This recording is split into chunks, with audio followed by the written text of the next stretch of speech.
नदियाँ शांत होती हैं, खूबसूरत होती हैं, है ना? पर क्या हो अगर किसी नदी में पानी के साथ साथ खौफ भी बहता हो? आज हम एक ऐसी ही कहानी सुनेंगे, मेचो भूत की कहानी।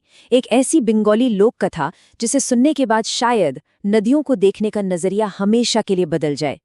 तो चलिए कहानी शुरू करते हैं। सोचिए, एक घनघोर तूफानी रात है, बाहर जोरों की बारिश, बिजली कड़क रही है और पास में जो नदी है वो उफान पर है। ऐसा लग रहा है मानो आज वो पूरे गांव को निगल जाएगी। हमारी कहानी की शुरुआत ठीक इसी डरावने माहौल से होती है।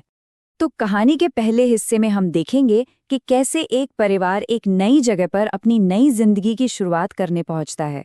पर उनका स्वागत कोई फूलों से नहीं, बल्कि बहुत ही अजीब, अशुभ संकेतों से होता है। तो कौन है इस कहानी में? सबसे पहले हैं तपन, जो उस इलाके के नए नए एसडीएम बनकर आए हैं।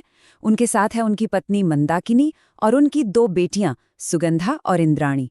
ये पूरा परिवार उसी तूफानी रात में अपने सरकारी बंगले पर पहुंचता है और वहां उनका इंतजार कौन कर रहा होता है? बस एक बूढ़ा चौकीदार जिसका नाम है भुवन। और यहीं पर खतरे की पहली घंटी बजती है। भुवन, जो जाहिर है उस जगह के चप्पे चप्पे से वाकिफ है, वो तपन को साफ साफ मना करता है।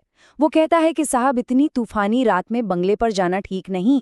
ये पहला इशारा था, पहला वार्निंग साइन, जिसे तपन ने खैर अपनी ड्यूटी का हवाला देकर अनदेखा कर दिया।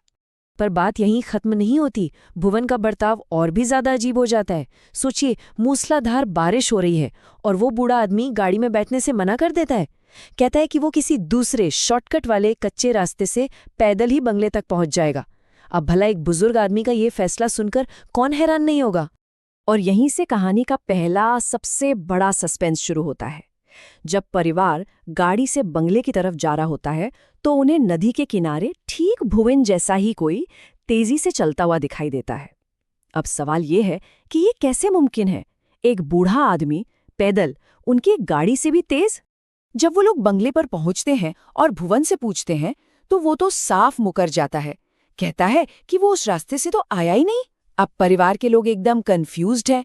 जो उन्होंने देखा वो सच था या फिर सिर्फ उनका वहम? और इस पहले हिस्से का अंत होता है भुवन की एक और डरावनी चेतावनी के साथ। परिवार जब उस उफनती नदी को देखकर उसकी खूबसूरती की बात करता है तो भुवन का जवाब उनकी रूह कंपा देता है। वो बस इतना कहता है, उससे दूर रहें तो ही अच्छा है। तो अब कहानी दूसरे पड़ाव पर पहुंचती है। यहाँ अब वो अनजाना खतरा और भी करीब आने वाला है और साथ ही खुलने वाला है एक सदियों पुरानी लोक कथा का राज। अगली सुबह होती है, तूफान शांत हो चुका है, लेकिन घर के बाहर एक और परेशान करने वाली चीज उनका इंतजार कर रही थी। क्या? गीली मिट्टी पर किसी के पैरों के निशान। पर ये कोई आम पैरों के निशान नहीं थे। इनमें कुछ ऐसा था जिसने सबके होश उड़ा दिए। पहली बात, ये निशान घर से नदी की तरफ नहीं जा रहे थे, बल्कि नदी से घर की तरफ आ रहे थे। और दूसरी और सबसे अजीब बात, पैरों के पंजे आगे की तरफ नहीं बल्कि पीछे की ओर थे। जी हाँ, उल्टे पैर, जैसे कोई उल्टा चल रहा हो। और इन्हीं उल्टे पैरों के निशानों से पर्दा उठता है उस इलाके की सबसे खौफनाक कहानी का, मेचो भूत, मतलब मछली वाला भूत। कहते हैं ये एक ऐसी आत्मा है जो नदियों में रहती है और उसकी सबसे बड़ी पहचान उसके उल्टे पैर। जब परिवार भुवन को ये निशान दिखाता है तो बस एक नज़र देखता है और उनके डर पर मोहर लगा देता है। वो कहता है, जिसके पांव उल्टे हों उसके कदमों के निशान ऐसे ही तो बनेंगे। उसके इन शब्दों के बाद घर में एक अजीब सा डरावना सन्नाटा पसर जाता है। अब ये बात साफ थी कि उनका सामना किसी इंसान से नहीं हो रहा है। इसके कुछ दिन बाद घर की बड़ी बेटी सुगंधा की मुलाकात नदी किनारे एक लड़की से होती है। लड़की दिखने में बेहद खूबसूरत थी, पर उतनी ही रहस्यमयी भी। वो सुगंधा से बस एक चीज मांगती है, मछली। और इससे पहले कि सुगंधा कुछ समझ पाती, वो लड़की पलक झपकते ही गायब हो जाती है। अब कहानी उस मोड़ पर आ जाती है जहां डर अब सिर्फ एक वहम या एहसास नहीं, बल्कि एक जीती जागती हकीकत बनने वाला है। अब सुगंधा का पीछा होता है, वो भी घने अंधेरे में। तो होता यूं है कि एक शाम सुगंधा को बाजार से लौटने में देर हो जाती है। अंधेरा घिरने लगता है और जैसे ही वो उस नदी के पास से गुजरती है, उसे साफ महसूस होता है कि कोई उसे देख रहा है, कोई है जो उस पर नजर रखे हुए है। फिर अचानक हवा में सड़ी हुई मछली की एक बहुत तेज घिनौनी बदबू फैल जाती है। ये एक साफ इशारा था कि आसपास कुछ बहुत गलत और बहुत खतरनाक है। और उस बदबू के तुरंत बाद सुगंधा को जो एहसास होता है उससे उसकी जान ही निकल जाती है। उसे दिखता है कि उसकी परछाई के ठीक साथ एक और परछाई चल रही है। अब खतरा सिर्फ महसूस नहीं हो रहा था, वो उसके साथ साथ चल रहा था। और तभी उसके कानों में एक ठंडी सरसराती हुई आवाज आती है, एक फुसफुसाहट। और सवाल वही था जो उस रहस्यमयी लड़की ने पूछा था, मुझे मच्छी दोगी? सुगंधा बुरी तरह डर जाती है और भागना शुरू कर देती है। और जैसे ही वो भागती है, वो धीमी फुसफुसाती हुई आवाज एक गुस्से से भरी भयानक दहाड़ में बदल जाती है। तुम के माछ देबे ना, मतलब तुम मुझे मछली नहीं दोगी। अब वो आत्मा अपना असली खौफनाक रूप दिखा रही थी।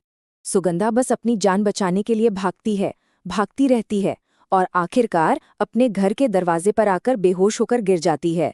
पर सबसे बुरी बात ये होती है कि जब वो होश में आकर अपने घर वालों को सब बताती है तो कोई उसकी बात पर यकीन नहीं करता। सब इसे उसका वहम या डर समझकर टाल देते हैं। और अब कहानी अपने आखिरी और सबसे खौफनाक मोड़ पर पहुंचती है। उसी रात जब घर के सब लोग गहरी नींद में सो रहे थे, मंदाकिनी की आंख अचानक रसोई से आ रही कुछ अजीब आवाजों से खुल जाती है।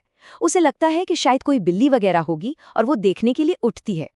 लेकिन रसोई में जो मंजर वो देखती है, उसे देखकर उसकी चीख गले में ही अटक जाती है। उसकी बेटी सुगंधा जमीन पर बैठी थी और अपने हाथों से कच्ची मछली खा रही थी। उसके कपड़े, उसका चेहरा सब खून से सना हुआ था और उसकी आंखें, मंदाकिनी को देखकर लगा कि वो आंखें उसकी बेटी की नहीं है। उसमें कुछ बहुत गैर इंसानी, कुछ शैतानी था। जब मंदाकिनी कांपती हुई आवाज में पूछती है, सुगंधा, ये क्या कर रही हो? तो जवाब सुगंधा का नहीं आता। जवाब आता है उसके अंदर से, एक ऐसी आवाज में जिसे मंदाकिनी ने पहले कभी नहीं सुना था। वो कहती है, इसने मुझे मच्छी खिलाई, अब मैं इसके साथ रहूंगी।